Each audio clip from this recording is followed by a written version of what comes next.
हमारे भाइयों को मालूम है वफादात को लेकर क्या इशू कर रही है, वो अच्छी तरह से जानती हैं। हर एक आदमी में क्या है, ज़मीर अहमद खान यत्ता चेता है ना क्या कि घर को निकल जाता ना घर को, हर एक को परेशानी, किसी से डरता नहीं ना क्या। ज़मीर अहमद खान सिवे अल्लाह के किसके सामने सर झुकाना इम्पॉसिबल, सवालिश नहीं पैदा होता।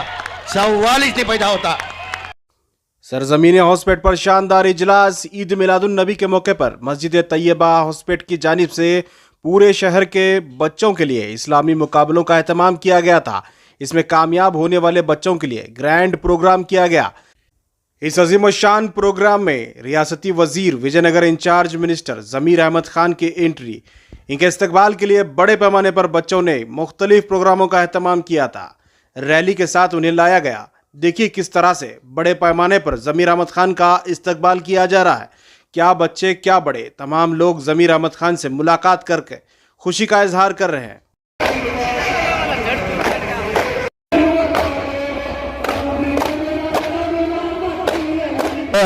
ज़मीर अहमद खान साहब इंतहाई काबिल एहतराम शख्सियत, जियाला विकार वजीर मौसूफ गवर्नमेंट ऑफ कर्नाटका, आप हमारी दावत पर लब्बई कहते हुए तशरीफ ला रहे हैं। बीजेड ज़मीर अहमद खान साहब honourable government of Karnataka Taiba Masjid committee से इनेकाद किया गया आज का अजीमुशान जलसे में बहसियत मेहमान के हमारे दरमियान तशरीफ फरमा है। जोरदार तालियों के साथ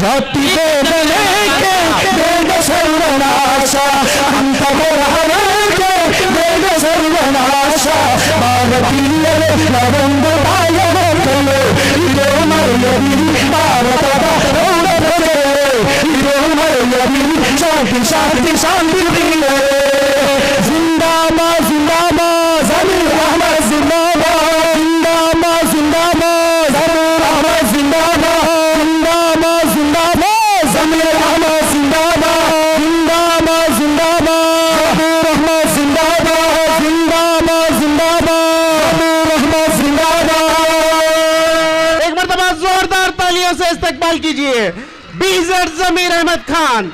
वाकई में बहुत ही खूबसूरत, मुनज़्ज़म और बसीरत अफरोज जलसा मुनक्किद किया गया है। लिहाजा मेरा दिल कह रहा है कि मैं ऐलान कर दूं कि ऐ तुलुए सहर के मतवाले आ तुझे अपनी रात दिखला दूं, ऐ तुलुए सहर के मतवाले आ तुझे अपनी रात दिखला दूं, डालकर चश्मे नम के सागर में आज कुल कायनात दिखला दूं। एक मरतबा जोरदार तालियों से फिर एक मरतबा बीजेड ज़मीर अहमद खान को इस्तकबाल कीजिए।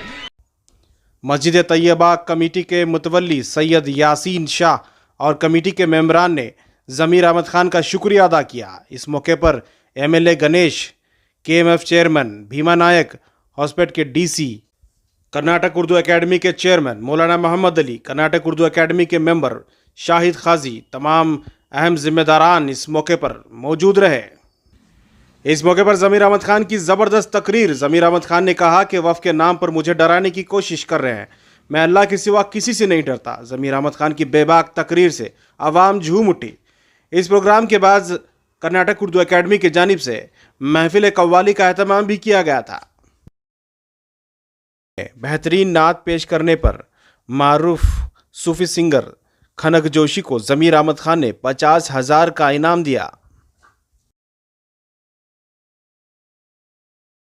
अस्सलामुअलैकुम रहमतुल्लाहि बरकातहू। सबसे पहले मैं तमाम हमारे तैयबा मस्जिद कमेटी के ज़िम्मेदारों का दिल की गहराई से शुक्रिया अदा करता हूँ। आज जश्न मिलादुन नबी का और अवार्ड फंक्शन के लिए खुसूसी मेहमान करके मुझे और मेरे दोनों भाइयों को, भीमा नायक को, गणेश को आपने बुला के इज़्ज़त अफज़ाई की, आपको दिल की गहराई से शुक्रिया अदा करता हूँ। मेरे ख्याल से तैयबा जैसे कमेटी जो इदारा जो चला रहे तैयबा जैसा कमेटी है पूरे ताल्लुका के अंदर है तो आधे मुसलमानों के मसले हल हो सकते। मैं क्योंकि इतना बड़ा बेहतरीन कार्यक्रम करते करके मैं कभी सोचा नहीं था। जैसे यासीन आके रेगुलर आके मेरे पास जब भी आता है, साहब हम जश्न मिलादुन नबी प्रोग्राम करते हैं, आपका एक डेट दो, उसके साथ में हम अवार्ड फंक्शन भी रख रहे हैं, ये कोई भी आप एक डेट दो बोले। मैं जिला उस्तुवारी मंत्री होने के नाते मैं फ्लैग हाउस में ही करना पड़ता, विजयनगर के अंदर फ्लैग हाउस में ही करना पड़ता।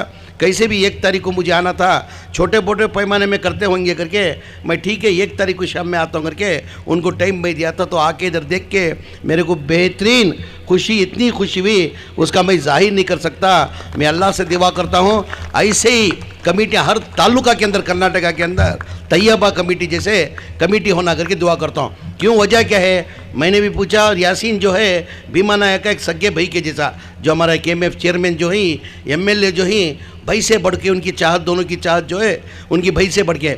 मेरा भी ख़ास करीबी दोस्त है, वो दोस्त से ज़्यादा यासीन को मैं भाई मानता हूँ। कभी भी विजयनगर मैं आता हूँ, मैं विजयनगर जब भी आता हूँ 2 वक्त का तो खाना रोज़ का खिलाता वो।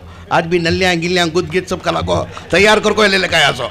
दोपहर को जुम्मा की नमाज के बाद सब नलियाँ गिलियाँ खा को तैयारी, शाम में भाषण देना कर को बोल को तैयारी कर को आज यासीन ले लेकर सो। मैं पूछे फंक्शन कर रहे थे, बड़े पैमाने के अंदर फंक्शन कर रही, मेरे तरफ से कुछ मदद होना क्या करके मैं भी पूछा था। मेरा भाई भीमा नायक भी इतना बड़ा फंक्शन करें कमेटी को हमारी तरफ से मैं भी कुछ मदद करता हूँ करके भीमा नायक भी बोले तो नहीं साहब, मेहरबानी से कुछ नहीं, हमारी कमेटी के अंदर वो ताकत है, हमने किसकी पैसे की ज़रूरत नहीं, मेहरबानी से आप आके जाना करके।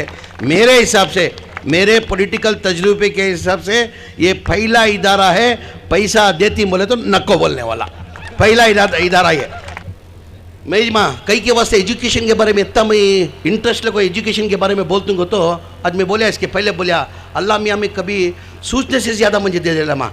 मैं क्या पूछूँ, अल्लाह दिया मुझे हर चीज़ से नवाजा लिया, क्या चीज़ भी कम कर नहीं। 5 टाइम MLA 3 बार मिनिस्टर हो गूँ।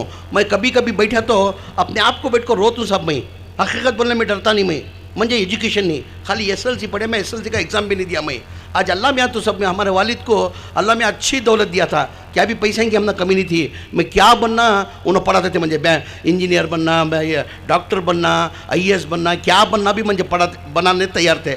मगर क्या होगा, पढ़ने का मुझे इंटरेस्ट नहीं होगा, पढ़ा नहीं। कब तो इतना बड़ा मुकाम आ जाको, कब तो अपने आप को बैठ कर रखता हूँ अल्लाह मियाँ तो सब कुछ मुझे नवाजा, मुझे तालीम दिया नहीं कहता हूँ। तालीम के सिवा और क्या भी नहीं है माँ। तालीम एक मजबूत ताकत, बड़ी हथियार हो।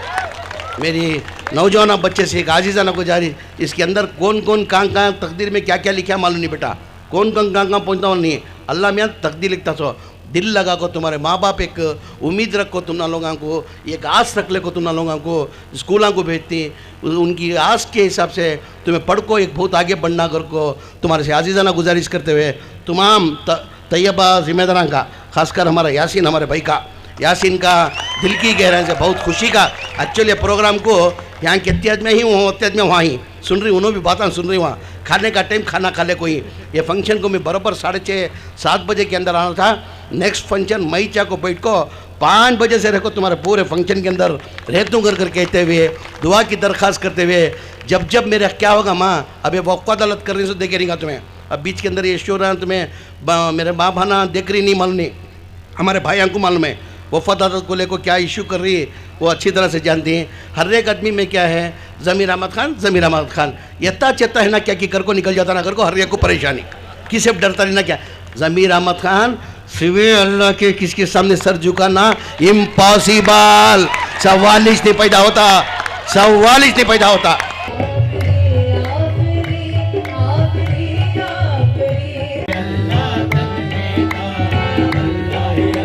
इस प्रोग्राम के बाद कर्नाटक उर्दू अकेडमी की जानिब से महफिल कव्वाली का एहतमाम भी किया गया था। ಬಂಧುಗಳೇ, ನಿಜವಾಗಲೂ ಬಹಳಷ್ಟು ಖುಷಿ ಆಗ್ತಾ ಇದೆ ಇವತ್ತಿನ ಈ ಒಂದು ಕಾರ್ಯಕ್ರಮದಲ್ಲಿ। ಇವತ್ತು ನಮ್ಮ ವಿಜಯನಗರ ಜಿಲ್ಲಾ ಉಸ್ತುವಾರಿ ಸಚಿವರಾದಂಥ BZ ಜಮೀರ್ ಅಹಮದ್ ಖಾನ್ ಅವರ ನೇತೃತ್ವದಲ್ಲಿ ಇವತ್ತು ಈ ಕಾರ್ಯಕ್ರಮದ ಆಯೋಜನೆ ಮಾಡತಕ್ಕಂಥ ಸಂದರ್ಭದಲ್ಲಿ ಈ ಕಮಿಟಿಯ ಅಧ್ಯಕ್ಷರು, ಸದಸ್ಯರು ಎಲ್ಲರೂ ಬಂದು ಜಮೀರಣ್ಣ ಅವ್ರನ್ನ ಕರ್ಕೊಂಡು ಬರಲೇಬೇಕು, ಅವರ ಅಮೃತ ಹಸ್ತದಿಂದ ಈ ಕಾರ್ಯಕ್ರಮ ಉದ್ಘಾಟನೆ ಆಗಬೇಕು, ಮತ್ತು ಅವರ ಅಮೃತ ಹಸ್ತದಿಂದನೇ ಎಲ್ಲ ಇವತ್ತಿನ ಈ ಒಂದು ಶಾಲೆ ಮಕ್ಕಳಿಗೆ ಒಂದು ಇವತ್ತೇನು ಪ್ರಶಸ್ತಿಯನ್ನು ಕೊಡ್ತಕ್ಕಂಥ ಕಾರ್ಯಕ್ರಮ ಇವತ್ತು ನಡಿಬೇಕಂತೇಳಿ ಇವತ್ತು ಅನೇಕ ಜನ ಮುಸ್ಲಿಂ ಸಮಾಜದ ಬಂಧುಗಳು ಇವತ್ತೇನು ಕೇಳ್ಕೊಂಡಿದ್ರು. ಹಾಗಾಗಿ ಇವತ್ತಿನ ಕಾರ್ಯಕ್ರಮದಲ್ಲಿ BZ ಜಮೀರ್ ಅಹಮದ್ ಅವರು ಬಂದಿದ್ದಾರೆ. ತಮ್ಮೆಲ್ಲರ ಪರವಾಗಿ ನಾನು ಅವರಿಗೆ ಹೃದಯಪೂರ್ವಕವಾದಂಥ ಅಭಿನಂದನೆಗಳನ್ನು ವಿಶೇಷವಾಗಿ ನಾನು ಸಲ್ಲಿಸಕ್ಕೆ ನಾನು ಬಯಸ್ತಾ ಇದ್ದೀನಿ. ಬಂಧುಗಳೇ, ಇವತ್ತು ತಾವೆಲ್ಲರೂ ಇವತ್ತಿನ ಈ ಕಾರ್ಯಕ್ರಮದಲ್ಲಿ ಬಂದು ಈ ಕಾರ್ಯಕ್ರಮವನ್ನು ಯಶಸ್ವಿ ಮಾಡಿದಿರಿ. ನಾನು ಹೆಚ್ಚು ಮಾತನಾಡಕ್ಕೆ ಹೋಗಲ್ಲ. ಇವತ್ತು ಹೊಸಪೇಟೆ ವಿಧಾನಸಭಾ ಕ್ಷೇತ್ರದಲ್ಲಿ ಬಹುಶಃ ಬಹಳ ದೊಡ್ಡ ಸಮಾಜ, ಮುಸ್ಲಿಂ ಸಮಾಜ. ನಾನು ಈ ಕಾರ್ಯಕ್ರಮದಲ್ಲಿ ರಾಜಕೀಯ ಭಾಷಣ ಮತ್ತು ರಾಜಕೀಯನ ಬೆರೆಸಕ್ಕೆ ಹೋಗಲ್ಲ. ಇವತ್ತು ಹೊಸಪೇಟೆ ವಿಧಾನಸಭಾ ಕ್ಷೇತ್ರದಲ್ಲಿ ಆ ಪಕ್ಷ ಈ ಪಕ್ಷ ಅಂತಲ್ಲ, ಮುಸ್ಲಿಂ ಸಮಾಜದ ಬಂಧುಗಳು ಮನಸ್ಸು ಮಾಡಿದ್ರೆ ಇಲ್ಲಿ ಯಾರನ್ನ ಶಾಸಕರನ್ನ ಮಾಡಬೇಕನ್ನೋ ಒಂದು ಹಣೆ ಬರಹವನ್ನು ಬರೆಯುವಂತಹ ಶಕ್ತಿ ಇವತ್ತು ಹೊಸಪೇಟೆ ವಿಧಾನಸಭಾ ಕ್ಷೇತ್ರದ ಮುಸ್ಲಿಂ ಸಮಾಜದ ಬಂಧು ಕೈಯಲ್ಲಿದೆ ಅಂತ ನಾನು ಈ ಸಂದರ್ಭದಲ್ಲಿ ಹೇಳಕ್ ಬಯಸ್ತೀನಿ. ಬಹಳ ದೊಡ್ಡ ಸಮಾಜ ಇವತ್ತು ಬಳ್ಳಾರಿ ಜಿಲ್ಲೆ, ಅಖಂಡ ಬಳ್ಳಾರಿ ಜಿಲ್ಲೆ ಇರ್ತಕ್ಕಂಥ ಸಂದರ್ಭದಲ್ಲಿ ಮತ್ತು ಇವತ್ತೇನು ವಿಜಯನಗರ ಜಿಲ್ಲೆ ಏನು ಇವತ್ತು ನಮಗೆ ಹೊಸದಾಗಿ ಆಯಿತು. ಇವತ್ತು ನಮ್ಮ ವಿಜಯನಗರ ಜಿಲ್ಲೆಯಲ್ಲಿ 5 ವಿಧಾನಸಭಾ ಕ್ಷೇತ್ರಗಳಲ್ಲಿ ಅತಿ ಹೆಚ್ಚು ಜನಸಂಖ್ಯೆಯನ್ನ ಹೊಂದಂತ ಸಮಾಜ ಇವತ್ತು ಹೊಸಪೇಟೆಯಲ್ಲಿ ಮುಸ್ಲಿಂ ಸಮಾಜ ಅಂತ ನಾನು ಹೇಳಕ್ಕೆ ನಾನು ಬಯಸ್ತಾ ಇದ್ದೀನಿ. ಹಾಗಾಗಿ ಬಹುಶಃ ನಾನು ಕೂಡ ಇವತ್ತು ಹಗರಿಬೊಮ್ಮನಹಳ್ಳಿ ವಿಧಾನಸಭಾ ಕ್ಷೇತ್ರದಲ್ಲಿ 2 ಬಾರಿ ಶಾಸಕನಾಗಿದ್ದೀನಿ ಅಂದ್ರೆ ಬಹುಶಃ ಮುಸ್ಲಿಂ ಸಮಾಜದ ಬಂಧುಗಳ ಒಂದು ಆಶೀರ್ವಾದ, ಅವರ ಆಶೀರ್ವಾದದಿಂದ ನಾನು 2 ಬಾರಿ ಶಾಸಕನಾಗಿದ್ದೀನಿ ಅಂತ ನಾನು ಈ ಸಂದರ್ಭದಲ್ಲಿ ಹೇಳಕ್ ಬಯಸ್ತೇನೆ. ಯಾಕಂದ್ರೆ ಮುಸ್ಲಿಂ ಸಮಾಜದ ಬಂಧುಗಳ ಋಣ ನನ್ನ ಮೇಲೆ ಇದೆ.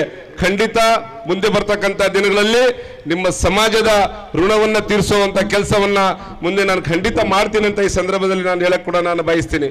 ಆತ್ಮೀಯ ಬಂಧುಗಳೇ, ಇವತ್ತು ಜಮೀರಣ್ಣ ಅವರು ಬಹುಶಃ ನಾವು ಬಹಳಷ್ಟು ಜನರನ್ನ, ನಾನು ಶಾಸಕರನ್ನ, ಬಹಳಷ್ಟು ಜನ ಸಚಿವರನ್ನ ಬಹಳಷ್ಟು ಹತ್ತಿರದಿಂದ ನೋಡಿದ್ದೀನಿ. ಇವತ್ತು ಬಹಳ ಸಣ್ಣ ವಯಸ್ಸಲ್ಲಿ ನಾನು ರಾಜಕಾರಣದಲ್ಲಿ ಬಂದೆ. ಆದರೆ ಜಮೀರಣ್ಣ ಅವರು ಬರೀ ತಾನಷ್ಟೇ ಬೆಳೆಯೋದಲ್ಲ, ತನ್ನವರನ್ನು ಬೆಳೆಸುವಂತ ಗುಣ ಇವತ್ತು ಯಾರಾದ್ರಲ್ಲಿ ಇದೆ ಅಂದ್ರೆ ಅದು ಜಮೀರಣ್ಣಲ್ಲಿ ಇದೆ ಅಂತ ನಾನು ಈ ಸಂದರ್ಭದಲ್ಲಿ ಹೇಳಕ್ ಬಯಸ್ತೀನಿ. ಇದು ನಿಜವಾಗಿ ಬಹಳಷ್ಟು ಖುಷಿ ಆಗ್ತೈತೆ. ಯಾಕಂದರೆ ಇಂಥ ಕಾರ್ಯಕ್ರಮಗಳು ಭಾಳ ಅವಶ್ಯಕತೆ. ಯಾಕಂದರೆ ನಮಗೆ ಕಾಣೋದು ಬಡವರು ಮತ್ತು ಶ್ರೀಮಂತರ ಎಂಬುದು 2 ವರ್ಗ, ಬಡವರು ಮತ್ತು ಶ್ರೀಮಂತರು. ಈ ಬಡವರು ಅನ್ನೋ ಶಬ್ದ ಬಂದಮೇಲೆ SC ST ಅದೇ ರೀತಿ ಮೈನಾರಿಟಿ ಇಂಥ ಸಮಾಜದಲ್ಲಿ ಭಾಳಷ್ಟು ಬಡ ಮಕ್ಕಳು ಕಾಣ್ತೀವಿ. ಅಂಥ ಮಕ್ಕಳಿಗೆ ಇವತ್ತು ಶ್ರೀಮಂತರ ಮಕ್ಕಳು ವೇದಿಕೆಗಳು ಸಿಕ್ಬಿಡ್ತಾವ. ಅಂದರೆ ಗಡಾನ ಹೋಗಿ ಜಮೀರಣ್ಣನ ಪರಿಚಯ ಮಾಡ್ಕೋಬೋದು, ನಮಗೆ ಪರಿಚಯ ಮಾಡ್ಕೋಬೋದು, ಭೀಮಾನಾಯಕ ಅವ್ರಿಗೆ ಪರಿಚಯ ಮಾಡ್ಬೋದು, ಅನೇಕ ವೇದಿಕೆಗಳು ಸಿಗ್ಬೋದು. ಆದರೆ ಬಡತನದಿಂದ ಹುಟ್ಟಿದಂಥ ಮಕ್ಕಳಿಗೆ ವೇದಿಕೆ ಸಿಗಲ್ಲ.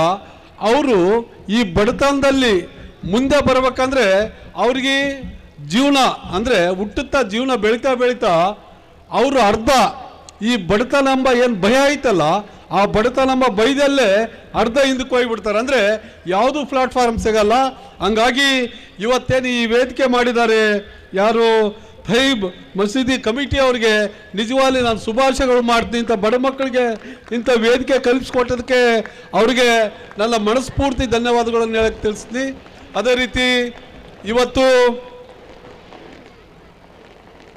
ಅನೇಕ ಚಿಕ್ಕ ಮಕ್ಕಳನ್ನ ನಾವು ನೋಡಿದ್ವಿ, ಅನೇಕ ಮುದ್ದು ಮಕ್ಕಳಿಗೆ ನಾವು ನೋಡಿದ್ವಿ. ನಾನು ಹೇಳೋದಿಷ್ಟೇ, ಇವತ್ತು ತಂದೆ ತಾಯಿಗಳು ತಮ್ಗೆ ಹೇಳೋದಿಷ್ಟೇ. ನಾನು ಇವತ್ತು ತಂದೆ ತಾಯಿಗಳು ನಾವೇನು ಕೆಲಸ ಮಾಡ್ತೀವಿ, ನಾವು ದಿನನಿತ್ಯ ಏನು ಕೆಲಸ ಮಾಡ್ತೀವಿ, ಅನೇಕ ಜನ ನನ್ನ ತಾಯಂದ್ರಿ ಇಲ್ಲಿ ಕುಂತೀರಿ, ನಾವು ದಿನಕ್ಕೆ ಏನು ಕೆಲಸ ಮಾಡ್ತೀವಿ, ನಾವು ಇನ್ನೊಬ್ಬರ ಮನೇಲಿ ಏನು ಕೆಲಸ ಮಾಡೋಕ್ಕೆ ಹೋಗ್ತೀವೋ ಅಥವಾ ಬೇಲ್ದಾರ್ ಕೆಲಸ ಮಾಡೋಕ್ಕೆ ಹೋಗ್ತೀವೋ ಅಥವಾ ಇನ್ನೂ ಏನು ಕೆಲಸ ನಾವು ಮಾಡ್ತೀವೋ ಅದು ನಮ್ಮ ಮಕ್ಕಳಿಗೆ ನಾವು ತಿಳಿಸ್ಬೇಕಾಗ್ತೈತಿ. ಯಾಕಂದರೆ ನಾವೆಷ್ಟು ಕಷ್ಟಪಟ್ಟು ಕೆಲಸ ಮಾಡಿದ್ರು ಕೂಡ ನಮ್ಮ ಮಕ್ಕಳು ಕೂಡ ಸಮಾಜದಲ್ಲಿ ಮುಂದೆ ಬರಬೇಕು, ನಮ್ಮ ಮಕ್ಕಳು ಕೂಡ ವಿದ್ಯಾವಂತರಾಗಬೇಕಂತ ಏನು ತಂದೆ ತಾಯಿಗಳು ಏನು ಕಷ್ಟಪಡ್ತೀವಲ್ಲ ಅದು ಮಕ್ಕಳಿಗೆ ಗೊತ್ತಾದಾಗ ಮಾತ್ರ ನಮ್ಮ ಮಕ್ಕಳು ಬುದ್ಧಿವಂತರಾಗಕ್ಕೆ ಸಾಧ್ಯ. ಇಲ್ಲದ್ರೆ ಬುದ್ಧಿವಂತರಾಗಲ್ಲ. ನಾವೇನು ಕಷ್ಟಪಡ್ತೀವಿ ಅಂತ ನಮ್ಮ ಮಕ್ಕಳಿಗೆ ಗೊತ್ತಾದಾಗ ಮಾತ್ರ ನಮ್ಮ ತಂದೆ ತಾಯಿಗಳು ಈ ರೀತಿ ಕಷ್ಟಪಡ್ತಾರೆ, ನಾವು ಕೂಡ ಸಮಾಜದಲ್ಲಿ ಮುಂದೆ ಬರಬೇಕು, ನಾವು ಕೂಡ ಸಮಾಜದಲ್ಲಿ ಒಬ್ಬ ವ್ಯಕ್ತಿಯಾಗಿ ರೂಪಿಸಬೇಕಂತಂದು ನಮ್ಮ ಮಕ್ಕಳಿಗೆ ಗೊತ್ತಾಗ್ತೈತೆ. ಹಂಗಾಗಿ ನಮ್ಮ ಮಕ್ಕಳಿಗೆ ನಾವು ಏನು ಕೆಲಸ ಮಾಡ್ಕೊಂಬೋದು ಮಕ್ಕಳು ಕೂಡ ತಾವೆಲ್ಲ ತಿಳಿಸ್ಬೇಕಂತ ನಾನು ಹೇಳ್ತೀನಿ. ಅದೇ ರೀತಿ ತಮ್ಗೆ ಹೇಳೋದಿಷ್ಟೇ, ನಮ್ಮ ಮಕ್ಕಳಿಗೆ ಒಳ್ಳೆ ದಾರಿಯಲ್ಲೇ ನಡೆಯಲ್ಲ ಅಂತಂದು ನಮ್ಮ ತಾಯಂದ್ರಿಗೆ ಹೇಳಕ್ಕೆ ಇಷ್ಟಪಡ್ತೀನಿ.